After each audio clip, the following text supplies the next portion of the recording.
So today's tutorial will be on shooting at a beach and ultimately how to use Lightroom to edit the shot you see here.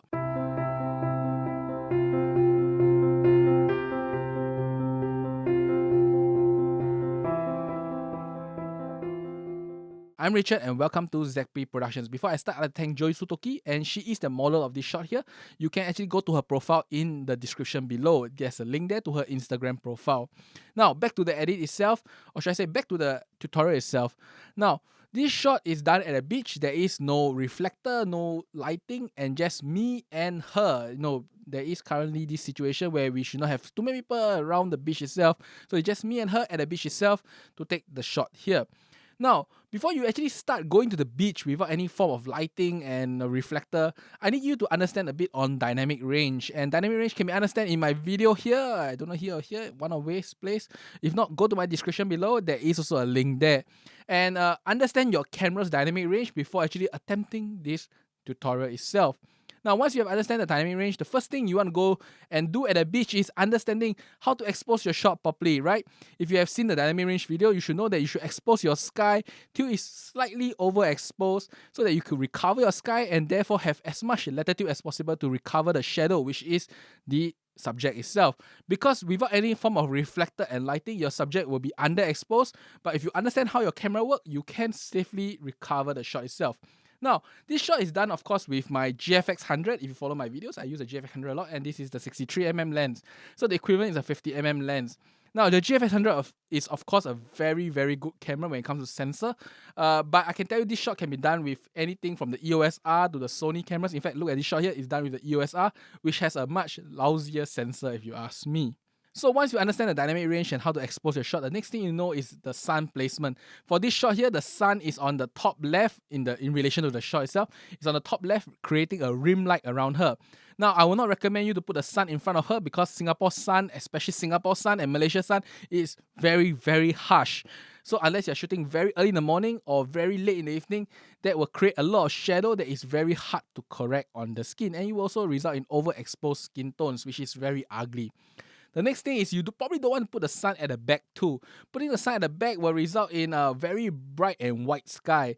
Unless your sky is very, very blue, and more often than not, Singapore sky has some slight haze to it, that will result in a sky that is totally blank white. And that is not what you want. It's very disgusting to see. So what you want is usually the sun to be slightly off frame to the left or right of the subject itself, creating a very nice rim light. Now, with this sun position, it will also reflect light from the sand, and in the beach the sand is actually your biggest reflector, and it will reflect light on the subject itself. The beach reflection is slightly yellowish white, and it will usually create quite a nice golden tone of skin normally. Now, you can actually use this same theory in concrete ground, which will reflect white light, or in grasslands that are yellow and brownish in grass, not the green grasslands, because if you use on the green grassland, it will reflect green light on the model skin, which is very disgusting. Now, just note that because the light is reflecting from the ground up, if your model raises the head too high, what will happen is that those areas that are not reflected light from the ground will turn slightly purplish and blue, and then you will need to post-process to actually get back the proper skin tone in Photoshop. Because Lightroom doing it is possible, it's just very, very tough. And that's about it for how do I shoot at the beach. So understand, let me summarize it first. You must understand your camera's dynamic range so that it can expose the sky and skin properly.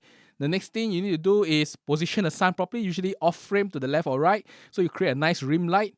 And lastly, understand how the light reflects off the ground, especially for the sand, is yellow-white tone. Don't do it on grasslands because that will be very disgusting itself. Now that you know how it's shot, let's go to Lightroom and see how is it edited to what you see on the screen earlier. So as you can see here, this is the shot after Lightroom editing, and this is the shot before Lightroom editing. Now, just to note that the skin is a bit underexposed, the sky is almost overexposed, and that is what you want to maintain the maximum dynamic range for such an edit. So now let's talk about how I edit a shot. So unlike my previous tutorials, I'll straight away jump to the various settings itself, and I just explain the setting rather than just push around and edit on the spot, because I found that is a bit slow, and that may not be what you guys want. So let's go straight down to the first setting I will always edit first, and that is calibration.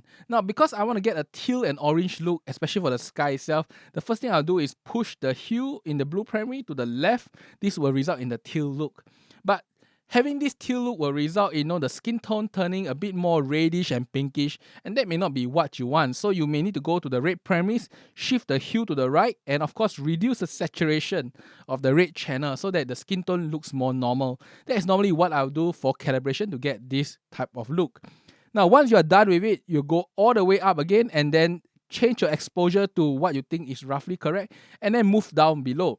So such a shot, because there is no lighting used, you have to maximize the whole dynamic range, and therefore the first thing you do is pull down the highlights and increase the shadows. Now in this shot you can actually increase the shadow all the way, but in some shots you may not want to increase the shadow all the way because it will result in a very washed out look. So just be careful, use your eyes to judge whether is that good or not. For this case in the beach, pushing the shadows all the way looks perfectly fine for the shot. The next thing you want to do is the whites, and whites act a bit like I'll say as making the shot a bit more crisp or a bit more dull. So in this shot, if you actually push the white all the way to the right, it becomes very crisp, very bright. When you push all the way to the left, it becomes dull and flattens the shot a little. So I'm choosing a bit more crisp shot, and I'm pushing it more a bit to the right. Now the blacks acts very similar to the whites, it's just that it affects the darker tones, and it acts also as a contrast if you ask me. So pushing it to the left will result in a very high contrast look, and pushing the right will become a very washed out look. So for this case, I want a bit of contrast, so I push it more to the left a little. Now the texture and clarity goes hand in hand. Texture is the very in-depth detail, while clarity affects the more macro contrast of the shot itself. If you ask me, normally a shot, especially when you post it for social media, clarity is very important to control because clarity will affect the, I would say, as perceived sharpness of the shot. It is not sharpness, but it is the perceived sharpness of the shot itself. So if you drop the clarity totally, it looks very hazy, very soft, while increasing clarity, it gives you very strong perceived sharpness. It also increases the contrast, especially at the edges. So for this case, because GFX 100 normally has a very high contrast and very sharp shot, so I tend to reduce my clarity a little. On the EOSR, I do it slightly opposite. I'll usually increase my clarity just a little to get the right amount. So this case, I will just reduce the clarity just a little bit and increase the texture just a little bit. Now, the haze wise is a personal preference. In this shot, I prefer to reduce the dehaze a bit, create a slightly hazy shot, because you can imagine in the bright daylight, it will result in a certain amount of haze in the shot look to make it look natural. But of course, if you don't like the haze look, you can always go to the right with this very high contrast look and then just leave the exposure a little. You also get a very nice shot with a very different feel to it.